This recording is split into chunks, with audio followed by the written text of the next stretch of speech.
আসসালামু আলাইকুম, কেমন আছেন সবাই? আশা করি সবাই ভালো আছেন।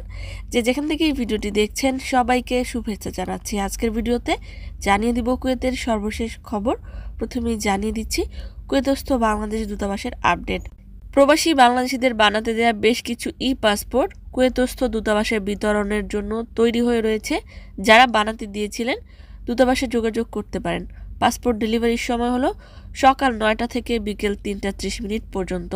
উল্লেখ থাকে যে 5 জুন থেকে 9 জুন 2025 পর্যন্ত দূতাবাস বন্ধ থাকবে। 10 জুন থেকে দূতাবাস আবারও যথারীতি চালু থাকবে। জানিয়ে দিচ্ছি ভিসা সম্পর্কে আপডেট। বেশ কয়েকটি গণমাধ্যমে ফলাও করে প্রচার করে বলা হয়েছে যে Kuwait public authority of man power কর্তৃপক্ষ থেকে প্রকাশ করা হয়েছে যে কুয়েতের স্বরাষ্ট্রমন্ত্রী শেখ ফাহাদ ইউসুফ আল সৌদ এর নির্দেশনা এবং তার মন্ত্রী পরিষদে ভিসা আইন সংশোধন করে নতুন ভিসা আইন চালু করতে যাচ্ছে। নতুন রেজুলেশনে বলা হয়েছে যে নতুন ওয়ার্ক পারমিট ভিসার ক্ষেত্রে আরও 150 দিনার করে যুক্ত করা হবে।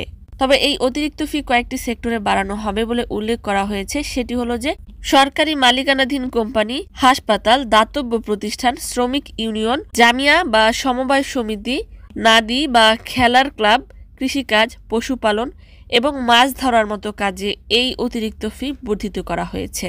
উল্লেখ থাকে যে এই সেক্টরগুলোতে ভিসার দাম অনেকটাই কম ছিল, তবে বর্তমানে আরও অতিরিক্ত 150 দিনার করে বাড়ানো হয়েছে। এটিই মূলত এই সংবাদের সারমর্ম। আশা করি বুঝতে পেরেছেন। বুঝতে না পারলে কমেন্ট করবেন। জানিয়ে দিচ্ছি বিশেষ অভিযান আপডেট। কুয়েতের কর্তৃপক্ষ গ্রেফতার নিরাপত্তা অভিযানে বিপুল পরিমাণ মাদকদ্রব্য জব্দ করেছে।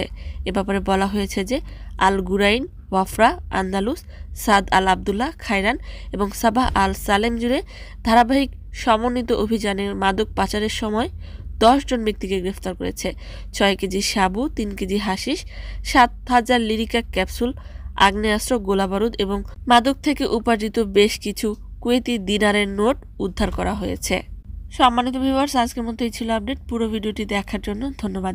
সবাইকে পবিত্র ঈদুল আজহার শুভেচ্ছা জানিয়ে শেষ করছি আজকের ভিডিওটি। সকলেই ভালো থাকবেন এবং সুস্থ থাকবেন। আজকের মতো বিদায়। আল্লাহ হাফেজ।